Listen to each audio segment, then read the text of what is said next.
Good afternoon and welcome to the 160th Zoom session of the Canadian Association for the Club of Rome. Our speaker today is Dr. Peter MacKinnon, who will speak about how artificial intelligence is on a rampage, a call for guardrails and regulations. How do we move from words to activation of systems? This is Peter's second presentation to KCOR on AI, the first having been 3 years ago at the Army Officers' Mess in Ottawa, when he spoke about the history, rise, and future of AI. That gave us a glimpse of what has grown to be top of mind in the media these days, perhaps because of generative ChatGPT. Peter earned a PhD at the University of Colorado in glaciology and the use of radar to assess glaciers in Antarctica, which is certainly a novel way of getting into AI, where he's been a leading contributor internationally for over 20 years. Peter has an extensive background at the forefront of scientific and technological breakthroughs around disruptive technologies and their impacts on society. Over to you, Peter. Well, thank you very much, David. I much appreciate the introduction, and I look forward to speaking to you today on the title called Artificial Intelligence on the Rampage, Speculation on the Need for Guardrails and Regulation. So what am I going to talk about? Well, first of all, why a rampage? And this will be my term. So where are we, and how did we get here? This is going to review a little bit about what David was just saying in terms of what I mentioned gave to KCOR and before the pandemic. And then we'll do a brief review of both past comments as context about AI today. And we'll turn then to generative AI, that's the GAI, and the issue of integrity and ethics as well. And then we'll raise, through as a consequence of those topics, the need for guardrails and regulations, and we'll sum things up. So that's the outline of the presentation. And so why a rampage? Well, AI has exploded around the world in recent months, as all of you know, from media stories and other sources. And that result in this explosion is basically around chatbots. Chatbots are a form of natural language processing. It is a branch of artificial intelligence. There's many branches to AI. Most of them deal with our sensing systems, our human sensing systems. So this one is the one that we deal with in terms of our language and our ability to speak and understand language, natural language. And we build models to do so, and we call these large language models. We'll discuss these terms a little bit further when we get into some definitions. The models are trained with vast quantities of data, and much of the data is scraped from the internet. And this is an interesting issue now in its own right, because it's also raising issues about the appropriate use of data and ownership of data. And without permission, it's raising issues in the courts today. And global media full of stories about all kinds of power and shenanigans related to AI in the wild. We now have a new term we've heard in the last couple of months, actually, hallucinations. When you go into a chatbot and you start having this unusual conversation that doesn't seem to make any sense, except it's logical. It doesn't have facts in it. It tends to take you down a garden path. And we call this hallucination. This, of course, is a consequence of these tools just recently been introduced, and they're only going to get better as they understand how they perform in real-world context. So hallucinations, I think, is something that will disappear in the next number of months as tools are improved for preventing that sort of thing.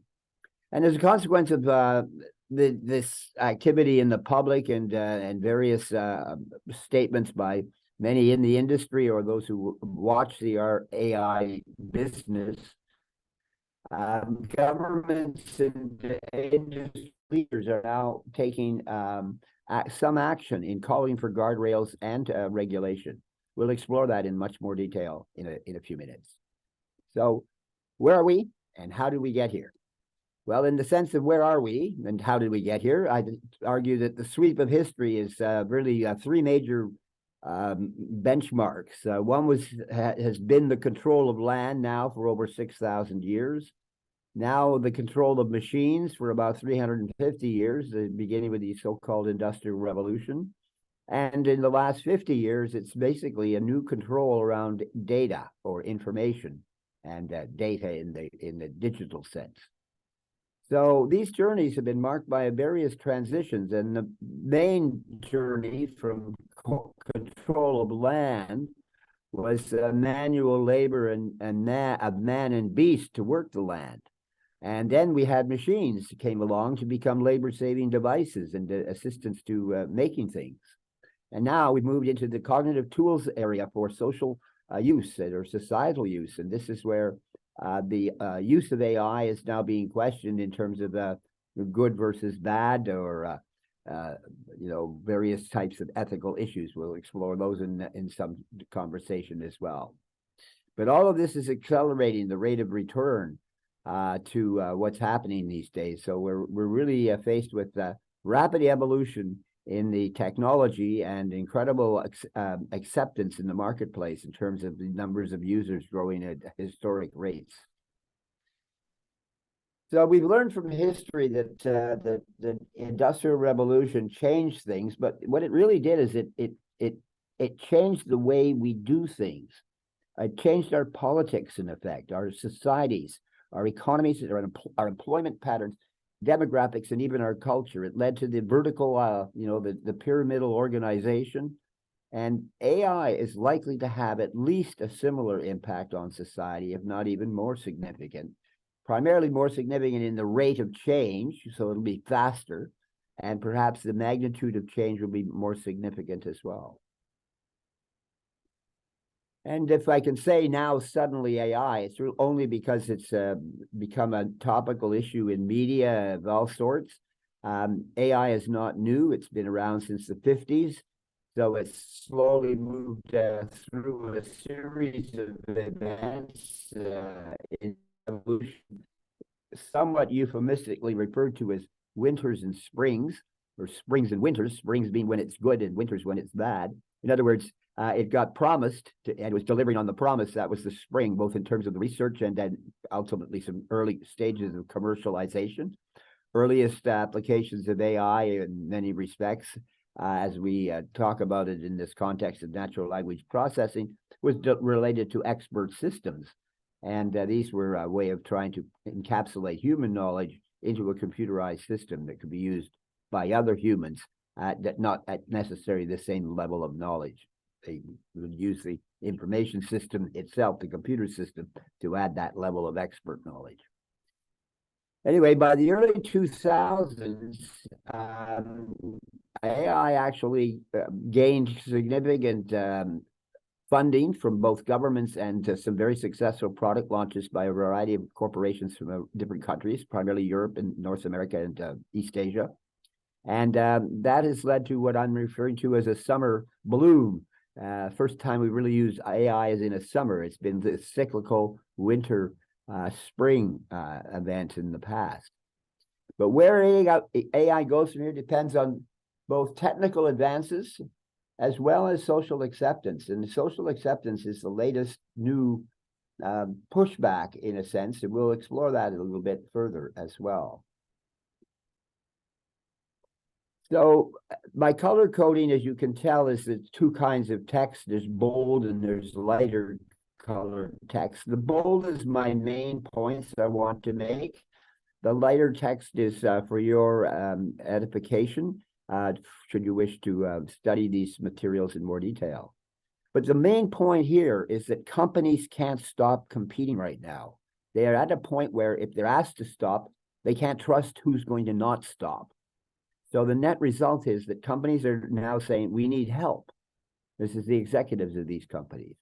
And we'll explore some of that as well, because if we don't have the companies at the table helping to make rules and regulations, then I think we're going to be in a very difficult situation for how to manage this technology in any context whatsoever. So I refer to AI as having three flavors. And today's flavor is broadly known as narrow AI. In other words, it's sort of like picking the low-hanging fruit off the apple tree. It's easy, you can see it, and you don't have to get a ladder, and it's not like you're going to fall over trying to get apples off. So we're in this narrow AI today. And general AI you can think of as like performance at the level of a typical human. In other words, they can multitask at different things, and they can do a particular task very well. And they can do things without all necessary information. In the past, a computer program was required to basically know exactly the logical steps it was going to go through.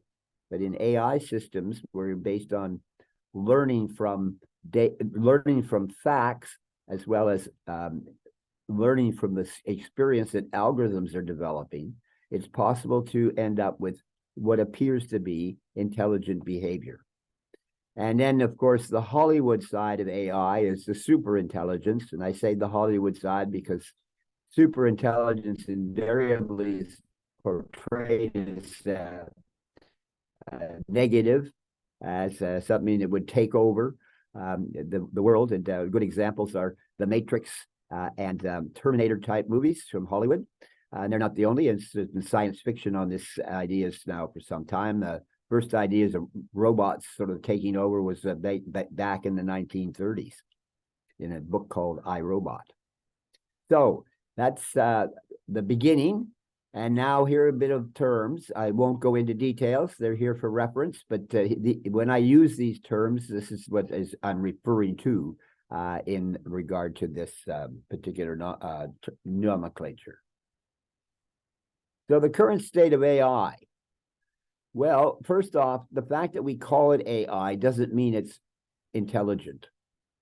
Today's AI is based on algorithms that are designed to process vast quantities of data, and these data are used as training to recognize patterns, if you like, in structures, whether they're image patterns or word patterns, but they're a structure. And these can create, with a lot of processing and incremental changes in looking at each step, very sophisticated statistical analysis and then presentation techniques. So this is all we're dealing with, is statistical analysis. And there's two ways it can be presented in effect. It can be presented in a way that's explainable, as I said, explainable AI and the definitions we talked about. And this is another reference known as a white box solution. In other words, its logic can be traced back as to how it got to whatever output it came up with. But most AI today, based on the nature of the architectures that have been developed, is black box. In other words, it cannot explain its logic. So it's sort of like a calculator. If you don't know how to do arithmetic and you're trying to use a calculator and you get numbers that are outrageously big or small when you're trying to do a percentage, if you don't understand the arithmetic itself, you could get very bad answers. Well, that's the same as if you had this type of problem having a natural language and not using the system correctly with respect to prompts. By the way, the term prompt is basically the language expression you use to ask or comment to a chatbot. And there's now an art in communicating with chatbots, which is based upon how you formulate your prompt. So we can maybe have that in discussion after this presentation. The point about AI being dangerous is dual use issue about it, really. It's like a hammer or a match. You can use a hammer to break things or to make things. You can use a match to burn things down or to cook a meal. So it depends on what you mean by, is it dangerous? And it depends, of course, on the purpose of the person who's posing the question as well. Because one of the issues of the rise of AI in the wild, that is now out in the general public, is that there's so many people who can access these technologies that there's likely to be a lot of nefarious activity. So this has become an issue in the sort of socioeconomic context of this introduction of AI in a broad, generic way. So in the future, AI-enabled robotics and related systems will be able to perform human-like tasks that may lead to massive displacement in employment. And much more than just on the shop floor or in the retail business, but actually in the executive suites as well, particularly professional jobs such as accountants, auditors, analysts of various sorts. Although I think what we'll really see is that there's a scare right now about job loss, but in the future, I think we'll see that it'll be AI will be complementing job activity. But that's another thing yet to be actually evolved, because we've not had this tandem integration of systems that can deal with not complete information working with humans before, at least not outside of sort of military applications. So what we're doing in AI is that we're dealing with tasks that require problem solving and decision making and interactions, and this is often with less than fully predictable information or the fully predictable environment. And the real answer about AI's danger is still undetermined. Time will tell as it advances and transformations occur. The sudden appearance of generative AI may in fact be this turning point, as we'll only know when we look back. But it's certainly a big spike at the moment. There's also growing negative public perceptions of AI, and these are just some examples. The rise of superintelligence we've just mentioned, and you're well aware of this as a perception in Hollywood's view of things. But there is this idea of anticipated loss of jobs.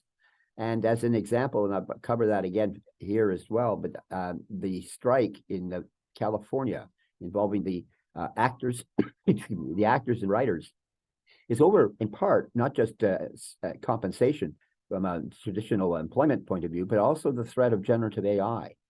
Chatbots and avatars and the ability to create imagery with prompts using language is leading to displacement of jobs, or at least the fear of the displacement of jobs, in one of the most high-charged industries in the world, in the movie industry business. So this is quite an interesting development in terms of what I was referring to as potential social pushback problems. Now let's turn to AI and geopolitics, because this is where the heat is turning up. AI in principle has potential to be disruptive to the current model of governance of the state, be it a autocracy or a democracy. And adding geopolitical competition to the states that are involved in scaling AI is only going to make this more intense. Even while we talk about trying to create guardrails and regulations, the scaling issue, both by companies and countries, is such that it is basically, they can't stop competing. So it's the issue of who's going to regulate is also who's going to regulate those who can't stop competing among the nation states. So it's a really conundrum that's developing here. So much of the debate about AI governance is cast in light of this geopolitical confrontation between China and the West, especially the USA. AI is moving in insidious ways that makes it existing and historical governance frameworks basically irrelevant. In looking at different types of ways we've regulated technologies, it's often taken many, in fact, decades before governments actually start to regulate. In the last 60 years since the Second World War, we've certainly had governments step up to regulation more frequently and more broadly in biohealth and biomedicines and pharma and all that area. But in terms of, the development of initial electricity, it was like many, many decades before it was regulated. And the same with telecommunications, it was several decades. The shortest probably of a major technology that took 4 years was, in terms of regulation, was the development of nuclear weapons and consequently the use of nuclear materials for both defensive purposes or military purposes, I should say, and for commercial nuclear power. So we're now at this point then where if AI is to be subject to global governance, the current international system will need to move beyond the concept of national sovereignty. As I hinted a few moments ago, the corporations that control this technology have now a kind of a power, we'll call it soft power, that is such that it can actually have control over a nation or the politics of a nation. For example, the SpaceX operates a series of low Earth orbiting satellites. At the beginning of the war in the Ukraine, these satellites has nothing to do with AI, but it's a matter of the same metaphor about the use of the corporation and its influence. They offered these satellites as a way of providing sort of a localized communications that could be on the Ukrainian side and allies associated with that. And now he's demanding that they be paid for this. And if not, they can be turned off. We have a tiff here in Canada just recently with one of the big American firms, Meta, the parent company of Facebook, is not allowing news postings on Facebook. So where this is, again, as public service that has been disrupted by a corporate decision over money making and not over public service and public good. So this is a big and burning issue, this AI and geopolitics. And therefore, before policymakers can formulate any regulatory framework, they really need to agree on the basic principles on how to govern AI. And I would suggest these include things like precautionary, sort of like the precautionary principle that has come about from the Rio conference in the environment back in '92. It should be inclusive in terms of all kinds of both gender as well as cultural inclusiveness, for example. Should be targeted, as in specific. It's not general trying to do everything. It should also be nimble. And this is, if you're going to think about regulation and so on, being nimble is kind of an awkward concept, I suppose. But here I think we need to be nimble and hermetic. Hermetic meaning no exceptions. The rules are going to be set and they have to be flexible, be nimble, but have to be specific, being targeted. They got to be comprehensive, inclusive, and they got to take a precautionary approach. And I would suggest maybe the precautionary approach would be on risk. So we'd look at risk levels to any way that this type of technology could be applied and assess that. This is often what we've now done in transportation, for example, in air travel. The rules are primarily based on risk. Okay, so with that as a kind of framework to go forward in developing this, the complexities in dealing with this subject are so vast. It's going to need several levels, I think, of integrated regulatory approach to deal with it. There's a technology component for sure, or a technical component, and I think that itself needs to be looked at from its risk perspectives as well. Then secondly, I think one needs to address how to prevent an arms race around AI. And this is that point I was making about companies can't stop competing. Now we're starting to see nation states can't stop competing. So this is kind of like an arms race. And finally, one that deals with the disruptive socioeconomic implications of AI. I think we need a very sound foundation to deal with these socioeconomic upheavals. Both positive, some will be very positive. The early adopters of this technology are likely to make great strides over their competitors in terms of those who apply this in their business activity, whether it's in, say, management consulting or in law practice. It could have huge difference. For example, KPMG has allocated ChatGPT to 3,000 of its lawyers around the world as a tool for them to use to help them in formulating or assessing various legal issues that they need to deal with, be it in a courtroom or in the back room. So the future is coming, and how AI is handled from a policy perspective that maximizes the benefits of AI versus unchecked negative disruption is at stake, and it's at stake now. This is the time to act, to take some specific national and hopefully some degree of international coordination now. Otherwise, this may be a genie that has gotten out of the bottle that we really don't want to have. So there's some of the social impacts. Again, this sort of repeats, I guess, about the implications to jobs. The other activity is we've seen in compensation for job displacement, and it's related to often what's been happening in the workforce in the last couple of decades with automation, but not automation in the intelligent sense, simply robotics on the assembly line and things of that sort, is the idea of a basic income. And this is a socioeconomic decision countries need to grapple with. But if you're going to have displacement of jobs, various reasons over various periods of time and retraining requirements yet to be defined, then there may be a need to implement some kind of a public good in the form of basic income. I think this is arising in the debate about dealing with AI and its transformation and transformative impacts on society. And of course, there'll be all kinds of new kinds of jobs. These will be primarily in knowledge-intensive areas in terms of the new jobs. The application of AI and particularly embedded into robotics will play a big role in many things to deal with manufacturing and moving of material, and even in transportation. Autonomous vehicles, for example, are basically mobile robots, and autonomous vehicles are coming.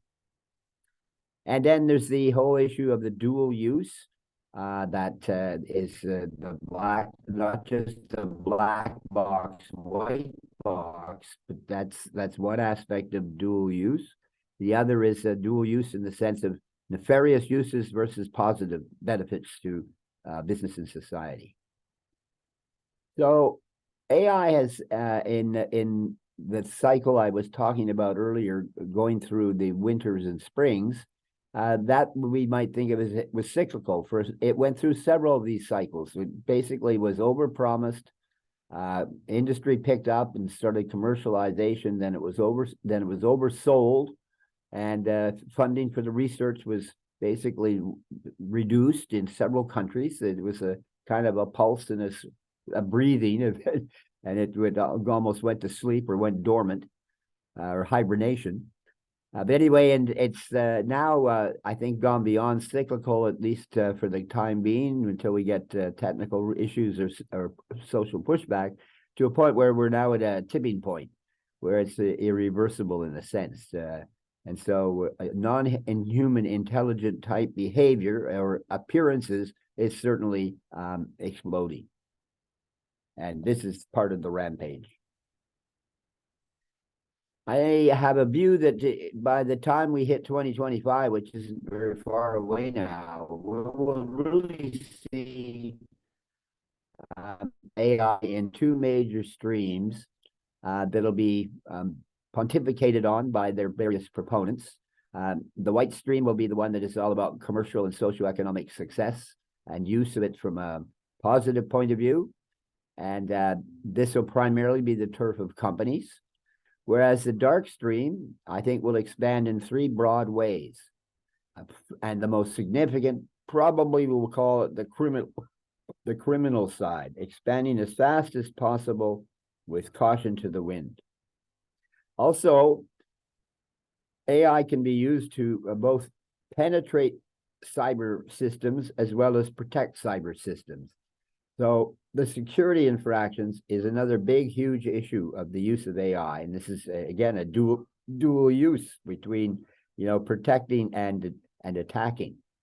So this that's going to expand no matter which, both sides of it will expand. That is the ability to protect and also, of course, the ability to work around.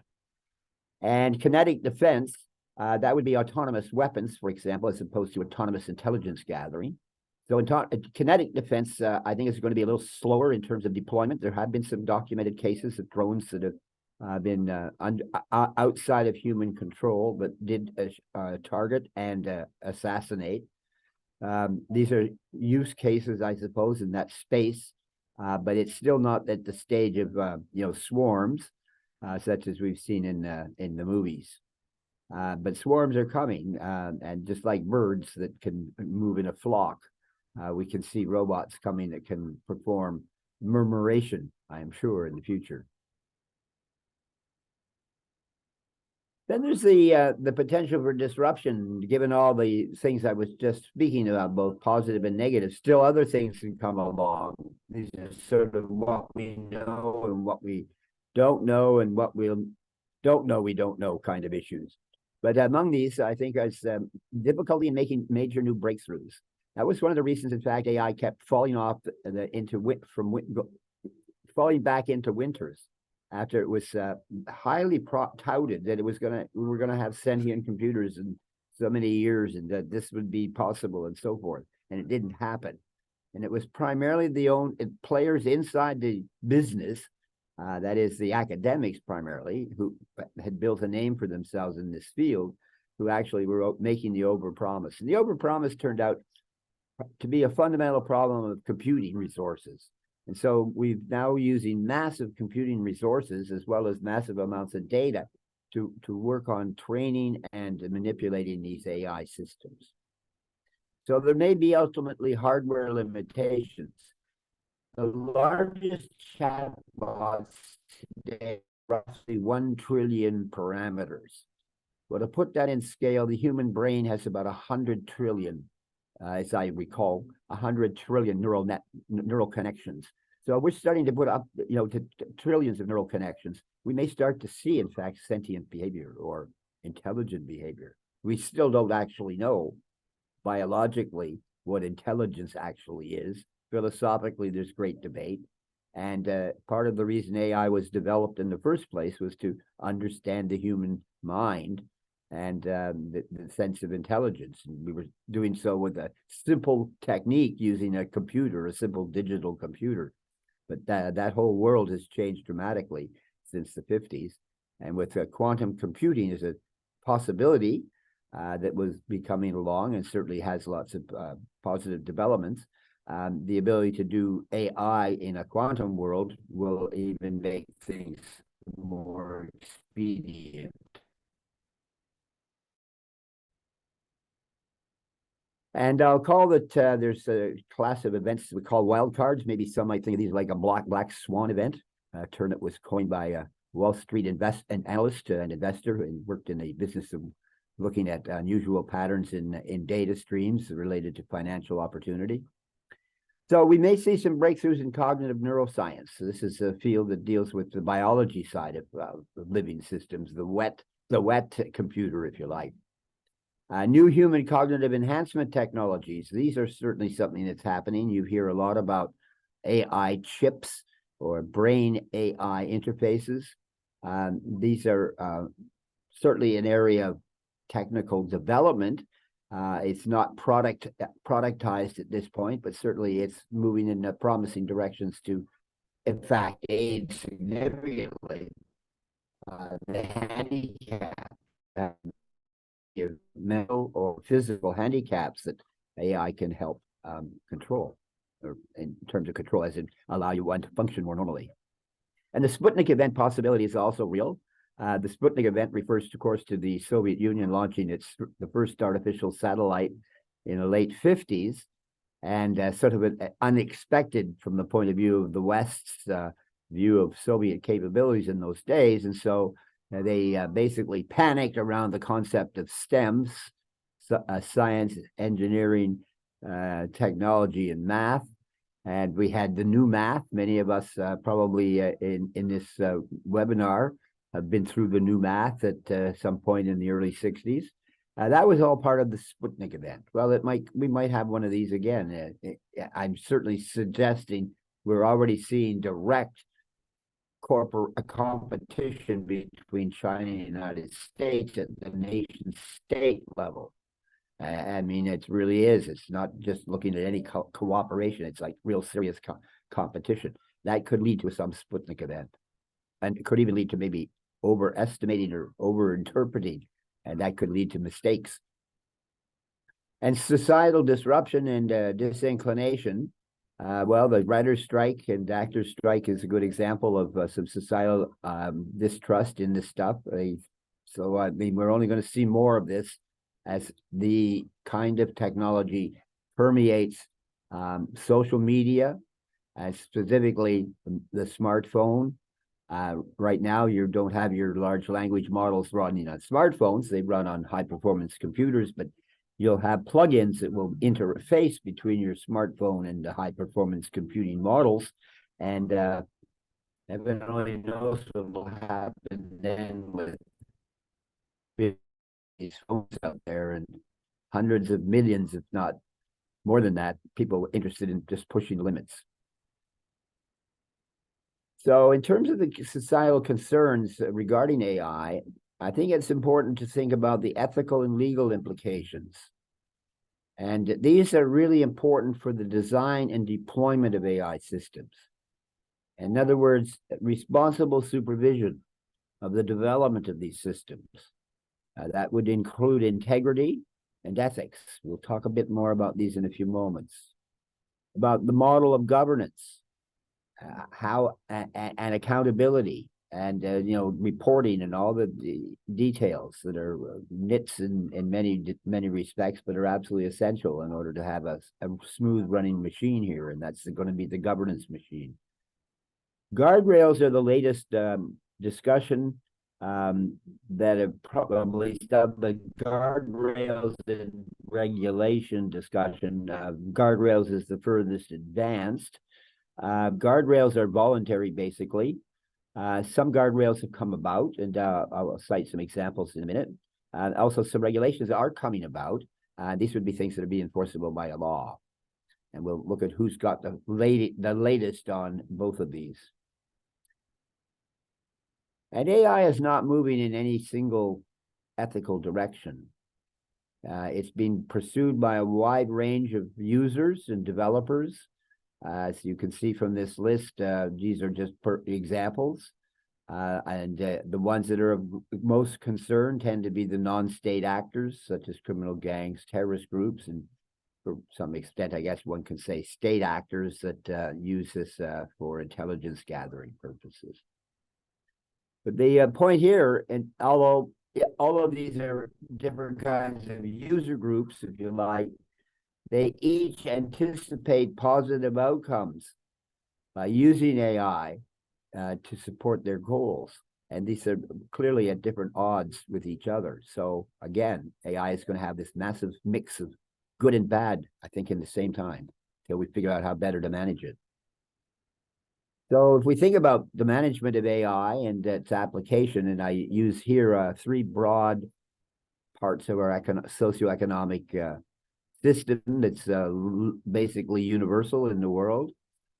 So infrastructure, well, this of course is primarily public infrastructure, but public infrastructure is often run by private sector, but the regulation of it is by government, or some level of government, or some joint government industry kind of collaboration. The rise of smart cities as we know have been what we think of as silo in a digital sense. Every department of a city has its own kind of computerized systems, just like we saw in corporations in the 60s and 70s.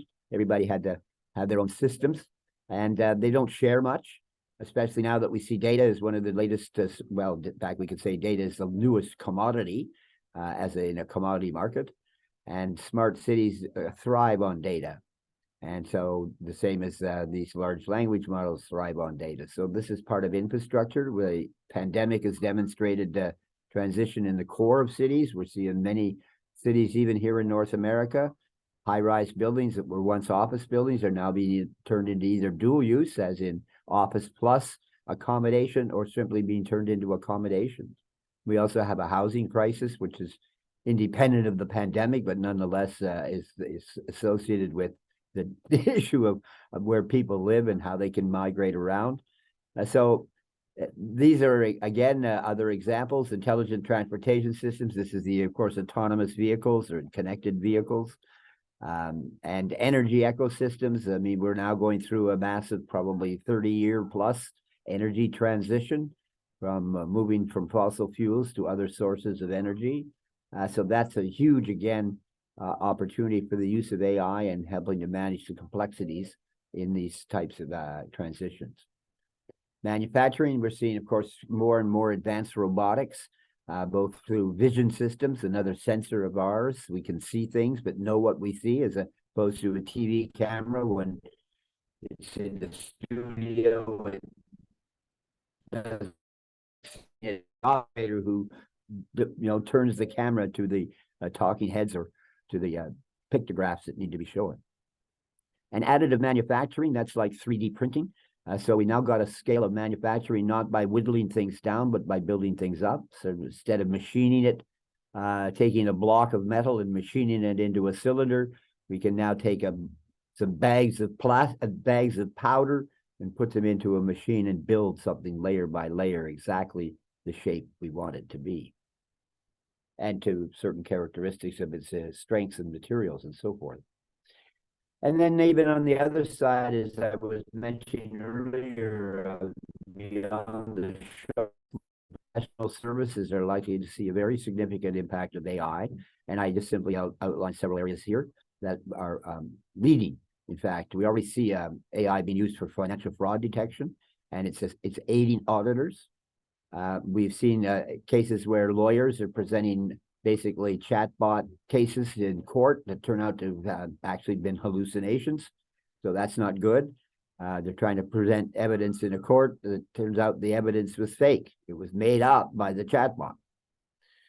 And healthcare, I know in discussion here just earlier in preamble to our meeting, one of our participants pointed out that he just read about AI being used in pattern recognition in pathology, and it was outperforming humans in regard to detecting certain types of cellular material that even a top-end pathologist would have trouble finding a consistency in diagnosing.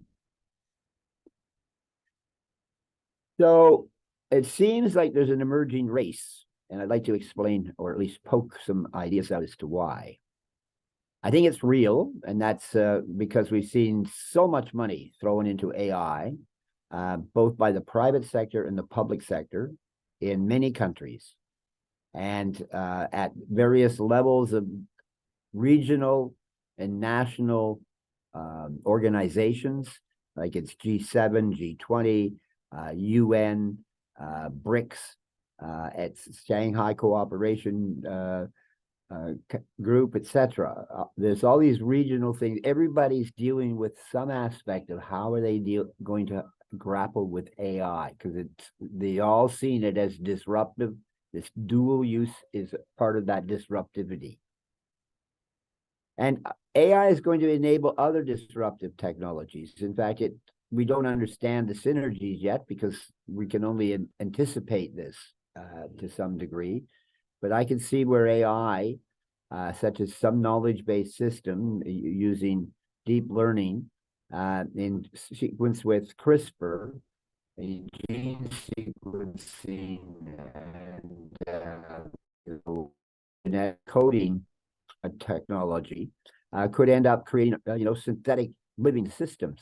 And so this is, we've already got some rules about CRISPR, but nonetheless, again, if this is out there in the wild, there's going to be an awful lot of people who want to push the limits or push beyond the limits. The economic benefits from AI are anticipated to add trillions of dollars to global GDP over the next couple of decades. And certainly the amount of revenue that's being generated today that is directly attributable to using AI is certainly moving up into the I don't know whether we'd say it's $1 trillion yet, but it's certainly, supporting the operations of the $1 trillion companies that has, in fact, maybe even enabled them to become $1 trillion companies. There are very few that are that magnitude of scale. And I think in the future, and the future is now, as I mentioned, AI capabilities and capacity, and capacity is a big issue here. Canada has lots of capability, but limited capacity in the AI sense, will define the competitiveness and the competitive advantage and the comparative advantage of nations in the future. So AI is now moving into becoming a piece of geopolitics. And just like nuclear weapons became something of a geopolitics following the development of the bomb and use of the bomb. So let's turn briefly to generative AI and integrity. And generative AI is just simply the latest flavor of natural language processing using AI. So we won't go into the technical details. You are well aware of some of the uses of this, and these are things like by using generative AI, you can get deep fakes, videos or imagery, audios. You can manipulate things or fabricate things. You can mix reality with non-fact and make things that are so convincing that if the person who's being targeted as a victim, I suppose, of the malfeasance, they may not notice it completely not notice that this is not real. It's fake. They believe it to be real. And so these type of large scale misuses, and it could start just at the community level, but build up as it becomes a national crisis, could lead to the erosion of trust and credibility. We're already starting to see some of this in the context of, alternative news and very, very bipartisan politics. These are shaping not only the relationship between friends, as in people to people, but even between friends as in nation to nation. So we have a lot of unknown unknowns. We have some known unknowns, but the future is still quite uncertain as this technology explodes. So to grapple with this issue of integrity and ethics, because I would advocate that it's the people who are building these systems right now and the people who apply these systems that the issue of integrity and ethics is relevant to. For example, I mean, I would suggest that all of us here are law-abiding citizens. And so we're not out to try and duck the law. But there are a lot of other people who are not law-abiding citizens, or at least not law-abiding citizens all the time, and so they try to duck the law. And so this is an issue of integrity. It's that there are innate human values, no matter what region of the world you come from, that we are innately similar. Like do good, don't do harm. I mean, these kinds of things. And I mean, there's great arguments among philosophers on the boundaries of these terms, but nonetheless, this is an internalized aspect of humans, and AI is able to play to this integrity, be it for good reasons or bad reasons. So then how do we get integrity reflected in ethics? Well, ethics, to me, and to some, I've certainly discussed this whole issue of AI in context with ethics, is actually cultural. So a good example, and this was an AI example as well, to look at different cultural views. A study was conducted by surveying the general public in the East and in the West. The study was carried out by MIT, and the study was about the use of autonomous vehicles. And this is a story like the trolley. That is an old argument that comes from some years ago. So here we have this argument where in a situation is your autonomous vehicle is going to hit either the old person or the young person. It's going to hit one or the other, and you have some degree of control as to which one you can hit. So which one would you hit? You're going to hit one. Well, it turns out in the East, the vast majority of people said you would hit the child. And in the West, we would say you'd hit the old person. That was the basic answers. Now, these are autonomous vehicles. These are coming. This is technology that's, independent of culture. Yet we've got culture that has quite different interpretations of how to apply that. That's just as a use case. So you can glean from just that as an example that this is going to be a really interesting, and maybe interesting is the wrong word here, but a very complex unfolding of the boundaries and the interpretations between AI and its uses, and those who use it for good and those who use it for other reasons. So as a result of this integrity AI debate that's outlining, I see there's really at this stage winners and losers. And the winners on the scale could be from the individual to society as a whole. And as I pointed out, a major economic boon is expected. So that's a given in a sense. To something to say we can start that, and what does that look like? But aside from financial gains, there will be many benefits to society as a whole, and that will deal with everything from the valuation of companies and to the efficiency of governments. But the current biggest winners of all the winners that we could identify right now, the biggest winners are those who are the principal platform providers. In other words, those who are making these tools available, much of it, in fact, for free access, but only free in the sense of some data of you, your metadata may well be scraped and kept, we don't know, but nonetheless, it's made available to you for free use, but it may be capturing data for future use. And so these winners are going to, I also think, will be the platform partners. For example, companies that will start licensing modules of large language models to customize to a particular industry or a particular subject area of knowledge. And we'll see all kinds of specialization, just like when the car was invented and ended up creating highways and byways. Whoever thought at the time it would lead to the development of the fast food industry? Well, it's that sort of thing. We're going to see radically new things appear simply because AI is going to enable it. And some entrepreneurial individuals will recognize an opportunity. So the next biggest winners are really, I think, at this stage, the early business adopters. Be they individuals or corporations. And I gave my example about the lawyers at KPMG. That I think would be considered they're successful in understanding how to use this tool, and it is not done in any way that brings a bad name to their profession and to their corporation's reputation. Then they will be likely to be early adopters and successful in using it.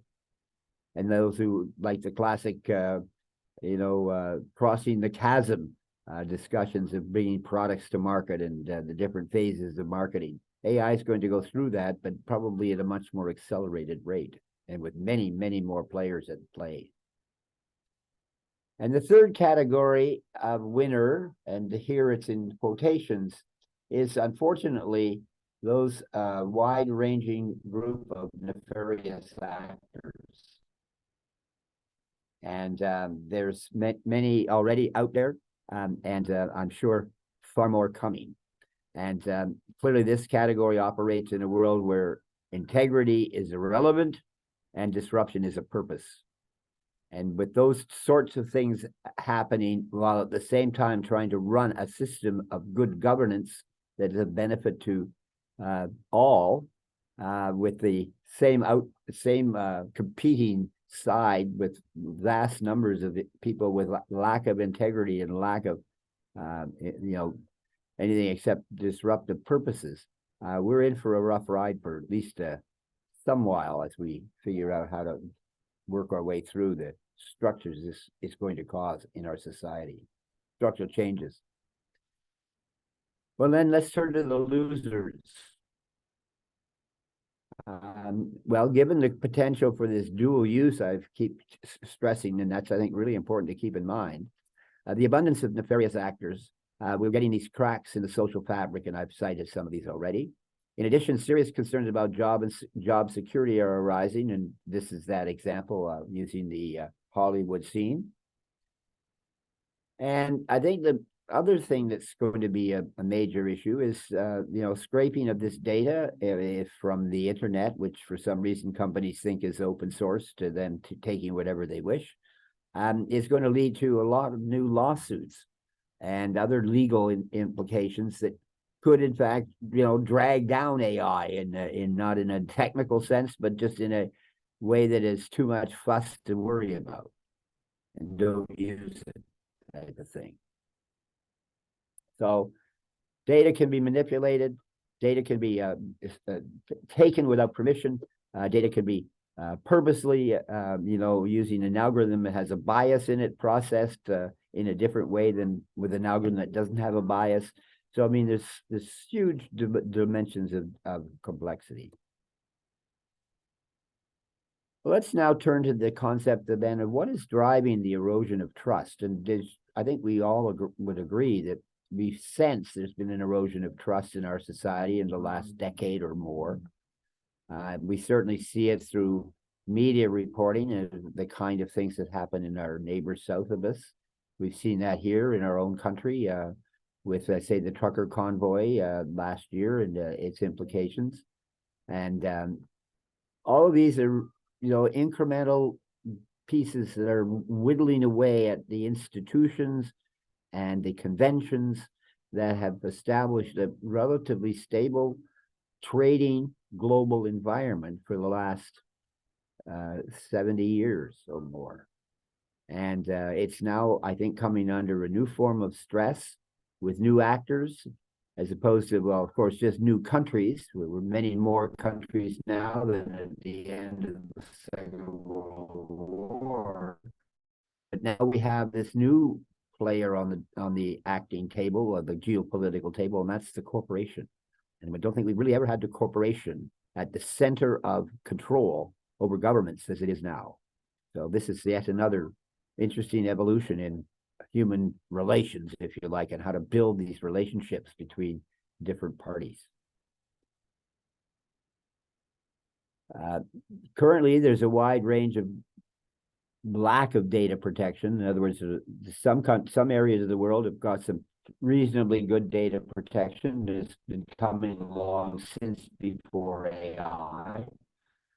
The European Union is well known for its attention to trying to protect personal data from misuse, misuse can be from mild things like it's being sold for marketing purposes to it's being sold or stolen to be trying to take down your computer. So there's various degrees of misuse, and therefore you got to be different degrees of penalties as well. And AI can be employed to invade privacy because you don't have it can work in an environment where there's not complete information. You've only got some of the information. It can infer, and sometimes the inference is correct, but often the inference could be not correct. Again, depending on the sophistication of the algorithm and the detail of the data that it's been trained on, and the nature of the problem it's trying to solve, because some problems are actually computationally intensive and not so data-ly intensive, and others are very data intensive and less computationally intensive, except for the amount of data that they have to process. So, and privacy can certainly be disrupted easily using AI. There's other methods, of course, but the AI is the new insidious tool on the block for those who are interested in using it that way. And hopefully it can also be used in a proactive way, for example, in trying to monitor patterns that are affecting cyber networks. We could discuss that perhaps in conversation. AI algorithms are widely used in stock markets for algorithmic trading. And this is where, again, another kind of malfeasance can come in, where you could have a bias built into an algorithm, and these things are often taking advantage of microseconds in trading. So the computer centers are actually right near the stock exchange, as opposed to at a distance, because the speed of light is the speed at which the electrons are moving, so to speak, or down the optical fiber. And as a result, we've got to the point of actually building facilities so close to timing requirements. And now we're building them with AI search capabilities that are all just tweaking fine lines of separation between making a profit or gouging.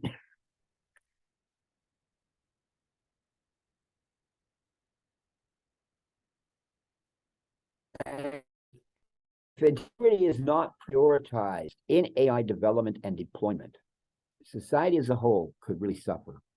If AI systems are not designed with integrity and ethical considerations, marginalized groups and communities will be disproportionately affected. We've seen that time and again with various other technologies or conveniences, even, home conveniences, carburetors, for example, versus putting it in the garbage.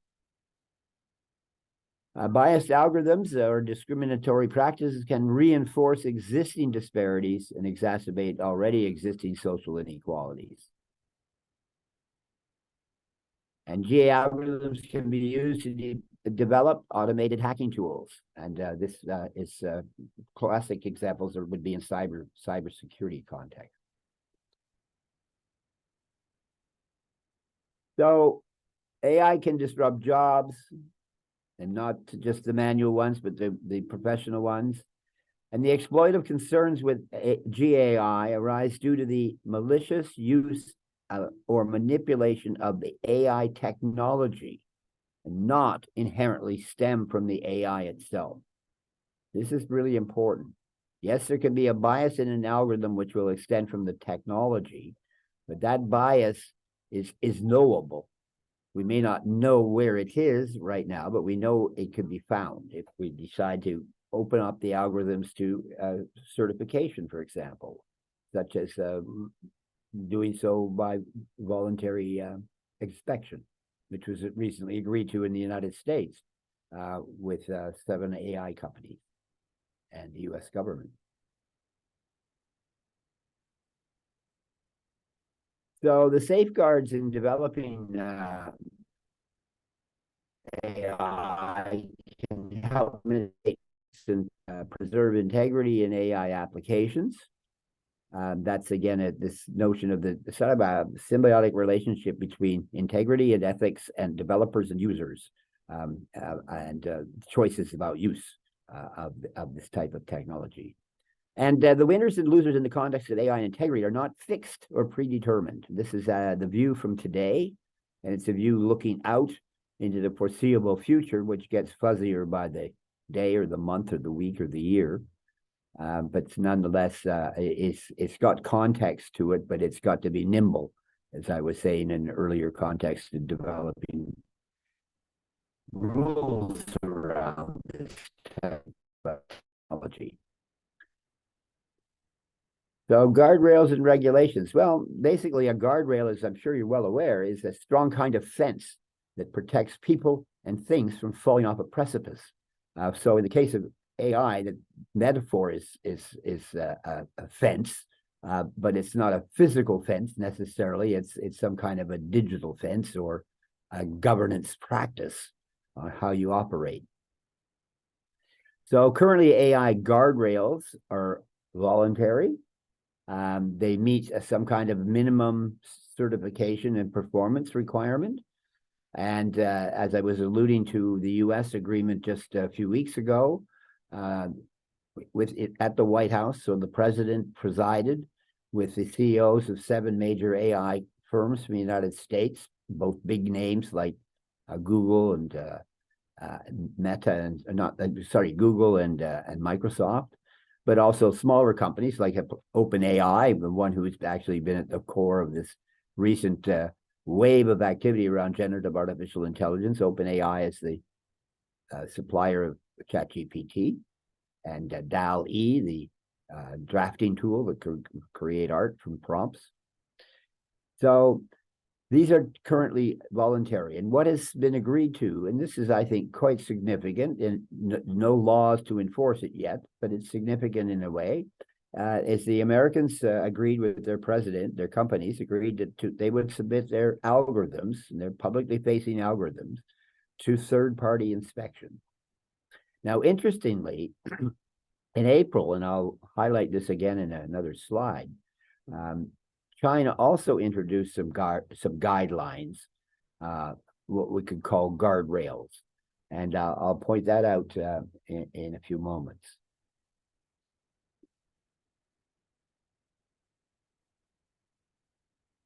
Well, as I've said earlier, the market penetration of this chatbot technology has just been remarkable. The scaling is gone from thousands to millions to hundreds of millions in a matter of weeks, which is unprecedented. But that also speaks to the power, I suppose, of the internet and the fact that we are now in many parts of the world interconnected. So instances of AI failures, breaches of privacy, or unethical uses of AI can undermine the trust in those who are responsible for building these systems. And this is, again, one of the reasons I'm stressing this need for integrity and ethical building of these tools. And then it's similarly in terms of the application of the tools. So implementing and preserving integrity in AI systems points to a need to invoke some kinds of guardrails or regulatory frameworks. So let's see where we're at in that regard.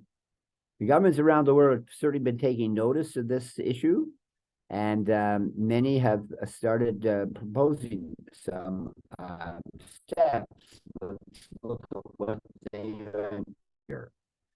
In April, as I mentioned, China issued a draft legislation for public comment on how to regulate large language models, the underlying technology for chatbots. In fact, just 2 weeks ago, or less than 2 weeks ago, Baidu, which is a very large Chinese company, the same sort of business model as Google, released their language. Well, their large language model has been available since March, but it was only in small trial tests. But the Chinese government gave it its past authority. It granted its authority to allow Baidu to release their large language model in the wild to the Chinese public just in the last 2 weeks. And so that's another area we'll see things starting to happen where we'll get various reports on the positive and negative implications of that. That, though, that they've done this to develop guidelines or develop legislation, but they've done so with the idea of, so that's an interesting development.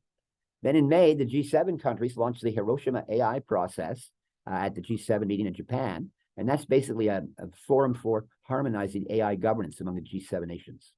In June, the European Parliament passed a draft of its EU AI Act, and it's designed to create guardrails around the AI industry in Europe. It has 2 more hoops to go through before it becomes law, and these are above levels of the European Parliament that take it right to the highest level of governance organizational structure in the European Union. And that these are expected to move through relatively quickly. The big issue was getting it through the Parliament and through committees and so on. And then in July, the Secretary General of the United Nations actually made a statement having organized a meeting within the Security Council or at least asking for this meeting within the Security Council for a global AI regulatory watchdog. And so even voices at the top of the UN are calling for some kind of global capability in regulating AI. And I made reference to the August event that was dealing with the AI companies. Here's another one in August here in Canada, about 16th of August, if I'm not mistaken. The Canadian government released also for public comment, Canadian Guardrails for Generative AI Code of Practice. And this is all based on the Artificial Intelligence and Data Act, which is, is tabled as part of Bill C-27, which passed second reading in June. Though it's tabled, I guess, but tabled as a part of that act. It was tabled in June, passed second reading in June 2023, which is still before the House. at the moment. Now, regulations, we'll turn to that and then we'll move on to summing up here soon. Regulations, well, they're rules made by government or some other kind of authority, often empowered by government, such as a power utility or something of that sort, or a regulator like a nuclear regulation. To date, the introduction of regulation is mostly a debate in legislatures and in corporate boardrooms. It's the only one that's really talking about regulation by law in the European Union. Interestingly, the United States in the last few days has said that it's, of course, following the European Union's AI Act with considerable interest, but they feel they're going too far too fast, and therefore will not be embracing what the Europeans, even as it is, if it's approved, because it's basically stating what they've approved through the European Parliament already. So that's going to be interesting. We're members of G20, G7, and OECD, and we've now seen that one camp is saying, well, they're going too fast, and the other one's saying that we need more guardrails and regulation right now. So what happened is years in the making. Well, the precautionary principle has applied to the environment was coined, of course, it's a Rio conference, but here I apply it to AI. And in the two types of things that could fizzle AI are the technical barriers, such as we've just been talking about, and the wall by social resistance. So in summing up then, quickly, looking at the integrity side of it, the AI systems are developed and deployed with integrity as a priority of the providers. Then society can benefit from improved services, enhanced decision-making, and innovative solutions. That is the biggest promise if AI is developed that way. Fair and unbiased AI applications can ensure equal opportunities, as this is motherhood in many respects. It could be same said for many other technologies, but that this is fair and unbiased are the two important issues here. Ethical AI can also empower individuals with greater control over their personal information and transparency for decision making. And by integrating integrity into development, the use of AI systems, organizations can ensure that AI technologies are aligned with ethical principles, societal values, and human well-being. And this also makes it somewhat aligning with even the UN Sustainability Development Goals. And emphasizing integrity in AI fosters trust, reduces risks, and paves the way for the responsible and sustainable integration of AI into various aspects of society. And that's society anywhere in the world.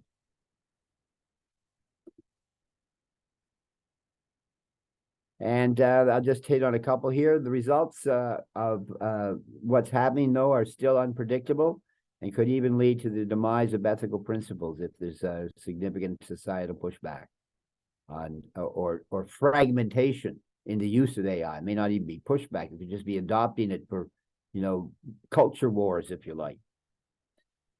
So by prioritizing integrity in the development and use of AI, society can harness the potential of AI while upholding ethical standards and ensuring a fair and just future. Again, a motherhood, but critically important. So AI has evolved over the last 60 years. It's done so in fits and starts. It's a disruptive technology. It has this dual-use nature, white box, black box. The limits of applying it are wide open. The notion of AI wars are possible, and I would suggest that we've seen them in a context of describing competition. Corporate competition is kind of a war. I mean, they're fighting by rules, as in most wars are nowadays. But nonetheless, we can see that there are potential commercial, economic, and criminal activities between states and other players that could lead to a wide range of misuse and therefore disruption and war, if you like, in a conflicting sense. I'm advocating that all publicly facing AI applications, be they a private sector or in the public sector or not-for-profit that deal with public, should adopt the use of explainable AI, meaning that if there's a challenge to what the system has given them as an answer or a recommendation, that they can seek a clarification on how it got that. If we depend on systems that give you answers that are binary, either don't, I think that's not going to be eligible to be a successful tool in most applications in the world. So AI will have a profound effect on society, and its overall net benefits are still unclear. And for the benefit of those who are interested in drilling a little deeper in some of the things I've raised here, I've got some references. Elements of AI is a free online course developed by the University of Helsinki, and it's been designed to train the European citizens on AI. It's based in modules. It's been highly recommended by a number of prominent names in the AI business. So I recommend that as a kind of a neutral, no axe to grind kind of approach to getting some basics about AI. More recently, Eli Fahy, he is the chairman of MindBridge Analytics. He's also actively involved in giving advice about AI to the government of Canada. He and I wrote an op-ed. It's called Artificial Intelligence Integrity, Winners and Losers. And this is a source for that.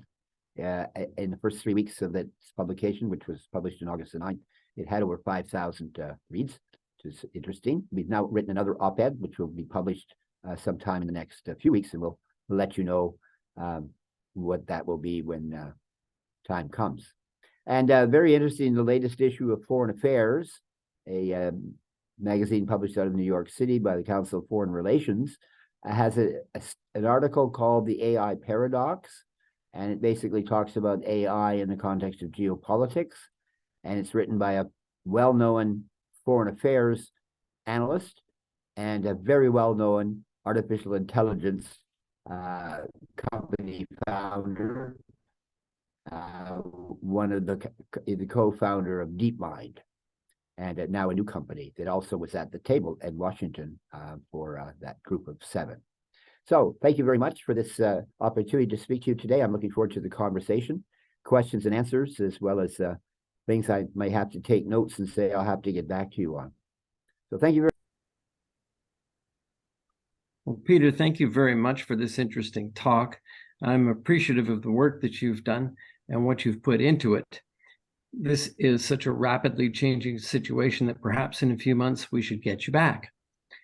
For our guests, I encourage you to explore our organization and resources, offer your support, join us, subscribe to our Stay Informed newsletter every week, and join our YouTube channel if you're interested. I hope we'll see you again. Thank you.